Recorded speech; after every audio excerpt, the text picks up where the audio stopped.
राज्यर समस्त विद्यालय ठारू आरंभ कर महाविद्यालय और समस्त सरकारी कार्यालय आरंभ होइछि प्रथम विश्व ओडिया भाषा सम्मेलन। भाषा अतीतर अस्तित्व, भाषा ही भविष्य यहाँ पाथेय कर ओडिशार मुख्यमंत्री प्रयास ग्रहणयोग्य और स्वागतयोग्य पदक्षेप। एहि परिप्रेक्षी में गजपति जिलार समस्त ब्लॉक रे आनंद उल्लासर सह एभली कार्यक्रम को पालन करा जायछि। भाषार समृद्धि घटिले राज्यर समृद्धि घटिबो। आजिर युवा समाज ओडिया भाषा को प्राधान्य दे आगू बढ़िबा और भाषा बंचिले देश बंचियो बोली बुद्धिजीवी माने मत व्यक्त करथिया बेले आउ किछि व्यक्ति यह राज्य सरकार प्रहसन बोली मध्य आक्षेप करथिले। समस्त अनुष्ठान रे महासमारोह कार्यक्रम अनुष्ठित होइथिया बेले प्रथमे वंदे उत्कल जननी देशोत्तरबोधक संगीत गान करा जाई कार्यक्रम को सफल रूपायन कर जायतिला। देखो आज ओडिशा सरकार जो विश्व ओडिया भाषा सम्मेलन जो अनुष्ठित कर ये केवल ओडिशा पाई प्रहसन केवल बिल करी टंका खाइबा छड़ा ये किछि नाही।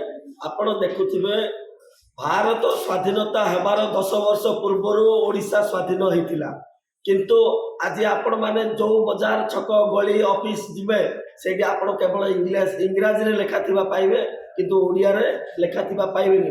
आपण जो कार्यालय को जिबे सेठी जदी कोनोसी दरखास्त हो किबा कोनोसी चिट्ठी हो किबा कार्यालय रो कोनोसी काम हो केवल इंग्राजी रे ही लेखा थिबो।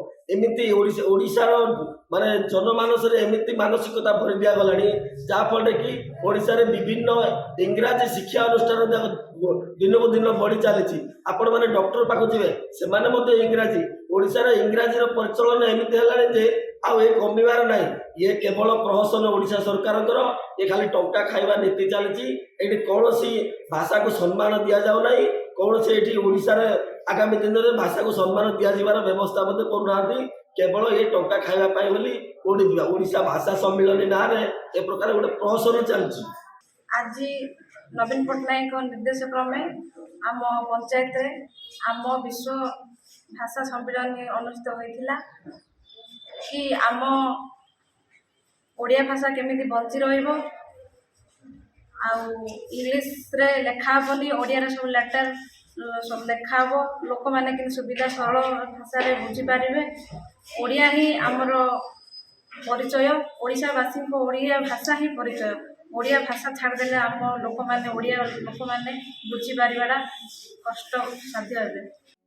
गजपति पंचानन दास रिपोर्ट रियो न्यूज।